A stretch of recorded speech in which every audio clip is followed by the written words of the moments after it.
তো 112 হয়ে গেছে। 105 হ্যাঁ 105 বছর। আরে হাঁটতে পারেন এখনো? টুকটাক চলতে পারে। দাদা আমি জোর করি।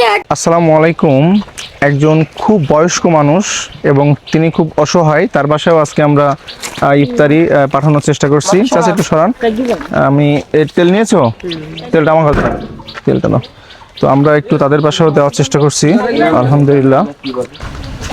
মাটির ঘর একটু দেখাও, মাটির ঘর কত সুন্দর। মাটির ঘর কিন্তু অনেক ঠান্ডা হয়, হ্যাঁ গরমকালেও কিন্তু খুব ঠান্ডা ঘর থাকে মাটির ঘর।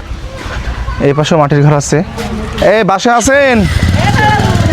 হ্যাঁ ভালো আছে।